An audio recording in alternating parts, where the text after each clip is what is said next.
नमस्कार. आज आपण रोमन नंबर्स याची इजी ट्रिक ही थ्री डिजिट मध्ये पाहणार आहोत. तर आपला पहिला अंक आहे 1011. तर आता आपला मंत्र लक्षात पाहिजे.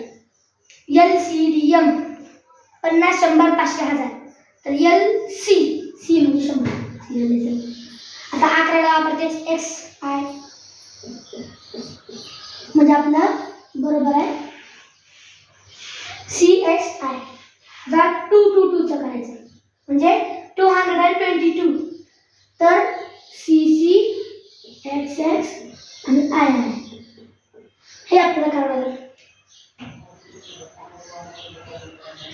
आता 333 चं कसं करायचं बघ. तसंच घ्यायचं.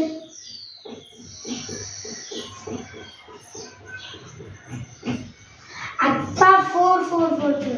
तर काय करतात तुम्ही तर म्हणला C घ्यायचं. मग C घेणार आणि 4 ला मी घेणार LX आणि 4 ला IV. तर हे चुकीचे उत्तर आहे. कारण नियम काय म्हणतो, तर नियम म्हणतो की 3 वेळेस ते घ्यावं लागत नाही. हे लक्षात ठेवा. आता ह्याचं कसं काढायचं हे काही जण म्हणतात. तर 50 100 500 LCD. तर डी घ्यायचं. आता डी मधून डी आपण नियम म्हणतो त्याच्या पुढे लिहिलं की किंमत वाढते, मागे लिहिलं की किंमत कमी होते. तर मग डी ला C म्हणजे काय झालं CD. म्हणजे 500 मधून 100 गेले 400 रुपये. आता करायचं 4चं काय आहे, तर 4चं आहे LX. ही झालं 40. आता 4चं काय,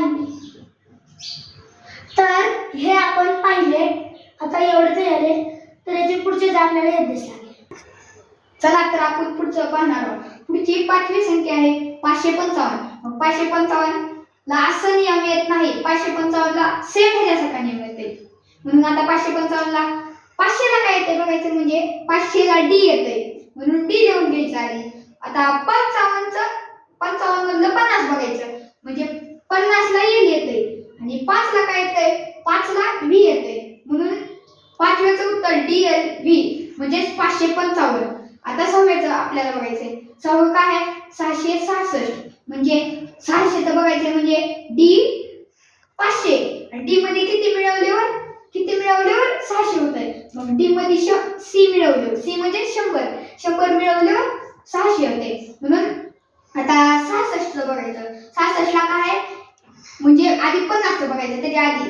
मग 50 ला L आहे म्हणून 6चं पुन्हा काढायचं.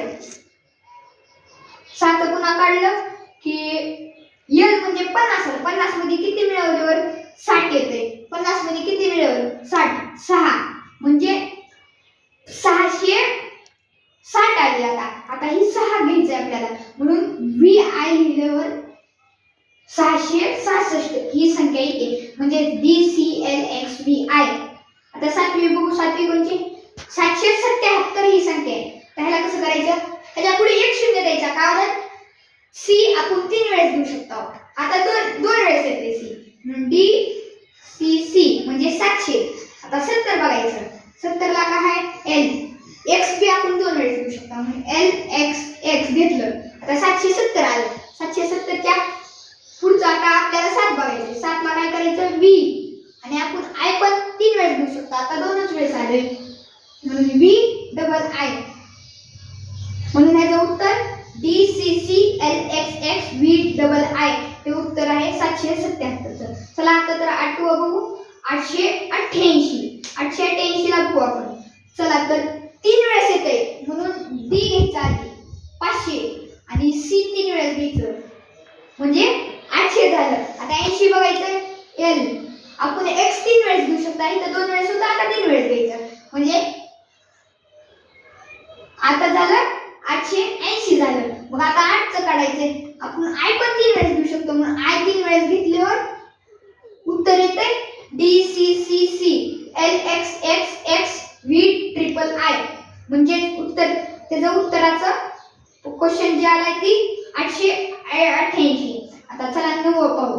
999 आहे. आता नीट हे करावं लागत असते.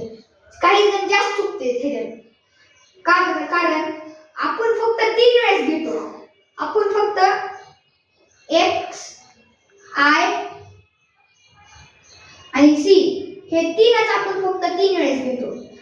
आणि आता ही 999 मध्ये आता आपण इथं 3 वेळेस घेतलं, 4 वेळेस घेऊ शकत ना. म्हणून आपल्याला काय करायचं, 1000च्या आधी घ्यायचंय. 1000ला काय येते यम. 1000 मधून किती वजा केल्यावर 900 येते ती बघायला लागेल. 1000 मधून 100 वजा केले 900 येते. आता पुढचं बघायचं 99. आता 99 ला पण तसंच होतंय. आपल्याला आता इथं XC करायचंय म्हणजे XC म्हणजे 100 मधून 10 गेले 90 उरले. आता 9चं बघायचंय. 9चं म्हणजे तुम्हाला माहित असेल IX म्हणून हे 999चं उत्तर CMXCIX. किती सोपं आहे तुम्ही बघितलात का? म्हणून हे लिहून घ्या आणि आजचा व्हिडिओ समाप्त होत आहे. धन्यवाद.